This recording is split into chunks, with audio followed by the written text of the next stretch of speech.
Hello everyone, hope you're doing well. We're back on the dev server and we're having a look at the Dance of Dragons update. This time we're having a look at the SMS Derfflinger. This is a new large machine that is coming in for naval forces for the Germans. It is in fact a battle cruiser, so not a battleship, which basically means it doesn't have as much armor as battleships, but it does have the large caliber guns. So, where is the Derfflinger in the tech tree? You'll find it in blue water, and it'll be between the Von der Tann and also the Scharnhorst. So if you're a person who wants to get to the Scharnhorst, you might want to try and get it now, before all of that moves in.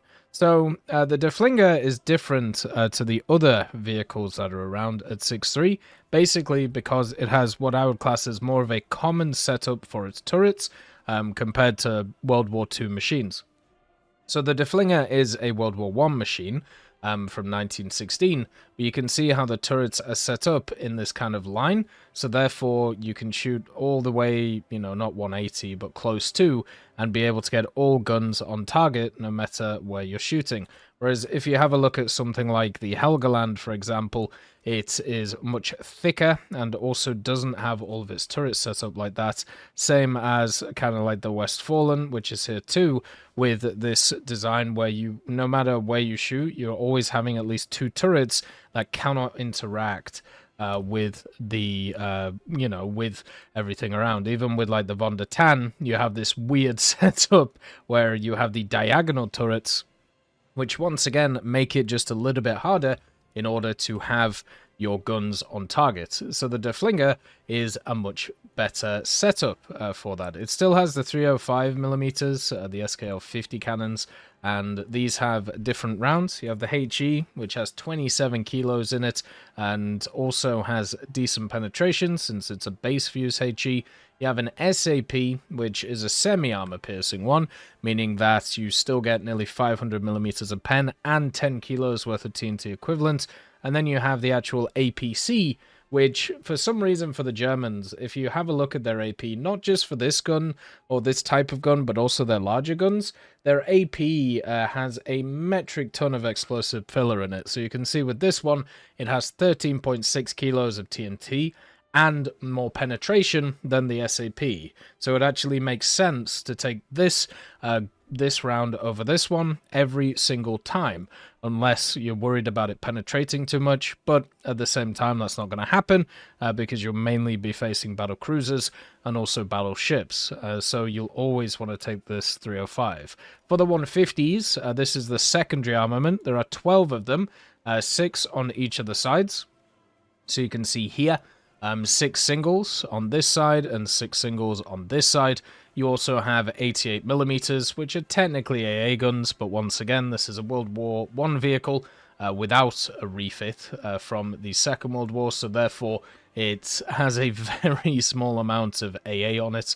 But to be honest, after playing a lot around this BR, I haven't really run into too many times where I've needed a big AA armament complement, and even when that's happened, the planes are so high in the air, it's actually really hard to hit them, so don't think that's gonna matter. But these 150mm guns, they do have SAP BC, they do also have APC BC, and once again, very close in terms of explosive mass between them, but the APC BC has way more penetration, so you should take this pretty much every time.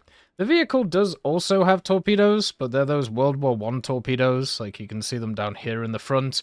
There's also a torpedo tube in the front here, and one in the back, so not very useful since they're kind of stationary torpedo tubes. And it's also the G7, which has okay travel distance, and, you know, the speed is fine too, but you're not going to be in that type of engagement range too much for a vehicle like this, unless you're on specific maps, which you don't really find too much of this BR, so I wouldn't really worry too much about that. You do have these coal bunkers as well, which give you a lot of armor, and probably a little bit too much, but the actual armor on the vehicle itself, the main belt is 300mm, with 270 above it, and then also the coal bunkers behind. You can see here, armor dimensions at 1100, giving you a little bit more. Then you have 120 on the front with 30 on the tip and 100 on the back for the steering gear as well.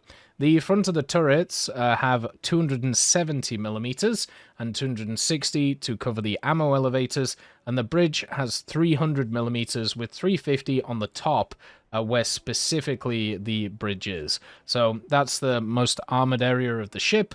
Not really too surprising, since it's a pretty important part. If we have a look on the internals, you have quite a lot of smoke funnels powering a ton of engines around where the coal bunkers are. But one thing has to be said about this vehicle: there is ammo everywhere. So wherever you shoot this thing, you are going to hit some kind of ammo, especially if you're hitting it with battleship guns. You have quite small ammo areas for the main guns on it, but if you look at the central area with the auxiliary ammunition storage, this is all over the place. So it's much better to maybe take a lot less ammunition, especially for the secondaries in this.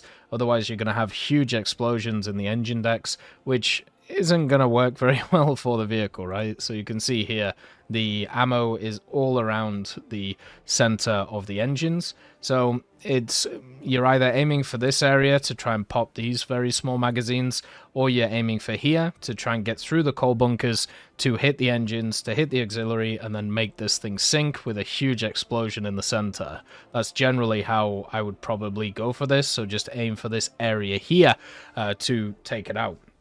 This vehicle is also a lot longer than many of the other German ships, so therefore it has much, not really a larger silhouette because it's a lot more stretched out, but it means that turning will become more of an issue, and also getting it up to speed will become a bit more of an issue too, since you might get stuck in areas quite easily, so you're going to have to really worry about that. That's something I've found playing a lot of the Italian machines, which are bigger than their standard counterparts. I've had way too many times where I've been moving around in the machines and then just ended up getting stuck in places because I miscalculated how big of a machine that it was. It does have the standard camouflages that all of the kind of ships for the Germans have, which is quite cool.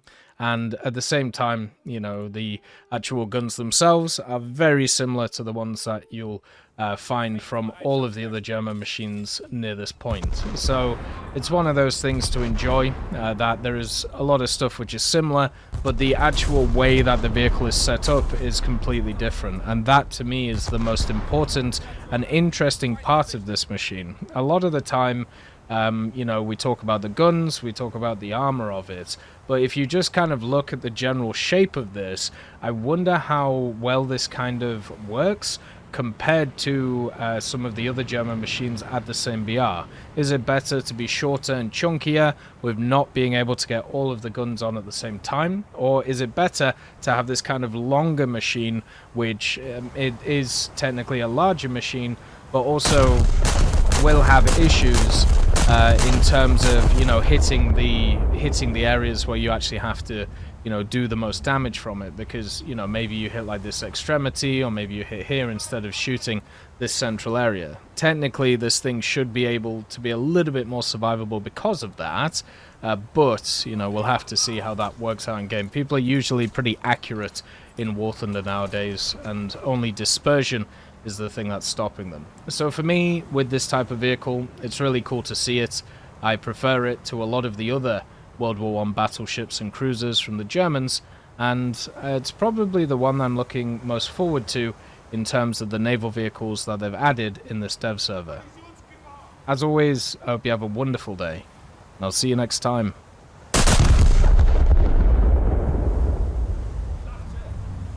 I'd just like to thank GMG Smiley, CD Beans, Chieftain Mike, EMN3 Galaxy, Tulio Pontecorvo, Brendan Quinn, Carrion Crow, Gus Irenicus, Pyman, Wartinder, Teddy, Daniel Stanton, Martinez, B. Young, Ozzy Panzer, Alan Hacker, Liam Shear, Opium Prime, Lafouche, Sem, Aslan, Uncle Bean, and Derek R.